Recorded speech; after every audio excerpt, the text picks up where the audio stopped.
Okay, since I really enjoyed making that last video about the interview tips, which I hope it helped a few people out, I have a subtopic. Sales. It's a big one.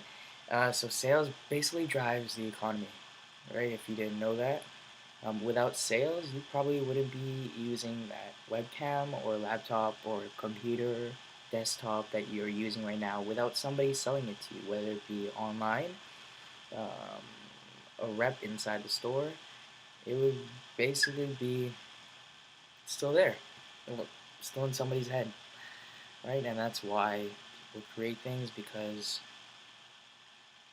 mm, something to share to the world. Not one person can share that idea alone.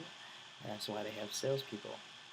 Salespeople basically teach themselves about the idea, and they share that single idea and spread the love. Okay, that makes sense. And so there have been a lot of bad stories about salespeople pushing ideas that were junk. Just like in every industry, there's always good and bad, right? It just so happens that everybody's in sales, and there's more bad. Well, there's more bad than any other kind of bad because there's more people in sales. Get what I mean? Like doctors, there's good doctors, bad doctors.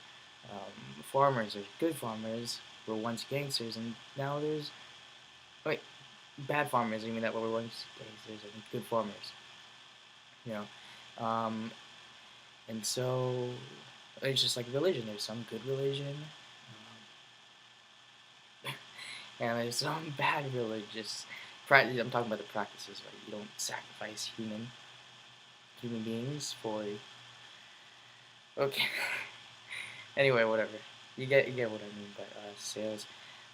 So basically, what I've learned over the few months in sales is that everybody sells. From when you're a kid, you want the ice cream. You ask your parents, "What are you doing? Are you talking to your parents?" No, you're asking. You're selling. You're selling an idea that you want ice cream. Um, and sometimes you're like, "Hey, I want ice cream every week." And so I need enough money to buy ice cream for the week. Right? Instead of asking your parents for 1 day of ice cream, which is like $3 back then, now you're asking them for $21, like $25 to last for the whole week of ice cream sales, so you don't have to go back to them and keep asking, right? It's the same thing as you grow up, except it's not ice cream, it's homes, and it's not homes, it's cars, and it's not cars, it's debt you're dealing with a bank. So everything's negotiation, sales, and cooperation, right? Without that thing, nothing would drive the economy. This is free speech. I don't know where this is going, but hopefully we're staying on topic of sales, right? And so to properly sell, you have to, I'll just go real quickly, you have to introduce yourself, okay? Introduce yourself to the person you're selling to. Next, you got a discovery or probe. You ask them, or you qualify them, you ask them if they're the right buyers. Maybe they're looking for a bathtub, but you're selling them toilets, right? You got to make sure that they're the type of people that will buy your stuff. Maybe people who are buying toilets might want to buy a bathroom too because they're thinking about their whole picture. Okay. After that, you want to pitch, present, whatever you call it. You're in the middle, right, second last, around there, right? And a lot of people know this already, but the presentation, the pitch is probably the most important, if not the important, besides the close, which we'll get to after. Okay, so the presentation, the pitch, it has to be practiced, it has to be rehearsed. Unless you're really good at remembering the facts and just putting it together into a story, a true story, then sure, go for that. But usually most pitches are practice because um, you're selling an idea that you haven't made. That's right. What most people sell are inventions that they haven't made. So the pitch and presentation have to be practiced and rehearsed because unless you're an inventor, then that's just like wearing shoes outside. Okay, so it should spark, right? Okay, for the close, this is the finish, and this is where you ask, is this right for you? Is this what you want? A close could be anything. right? Asking the girl out, and then you actually take her out. That's closing. You close the girl. Um, you're selling raisins, right? You're selling hand sanitizer, right?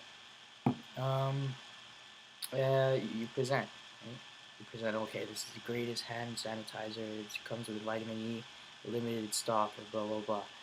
What are you gonna do after you're gonna close them? You're gonna be like, okay, so how many hand sanitizers would you like to purchase today? Something like that. To get this product into the other person's hand. Okay? Um, you date a girl, right? Sorry, so much dating, but um, you date a girl, right? You introduce yourself, and then for the past 6 months, or a year, or 2 years, or 3 years, you're just pitching, you're presenting, right? You're doing all these small transactions, small sales, but basically the whole big picture is you're presenting, pitching, presenting, pitching, and then when you finally ask her out, when you finally ask her to be your wife, you're closing her. Would you marry me? Boom, close. She got to say yes or no. How many hand sanitizers would you like? 6 or 7? That's either they're gonna either answer yes, 7, or no, it's not for me, right? But hopefully things are good. You practice your stuff and good to go. But this is really broad in sales terms.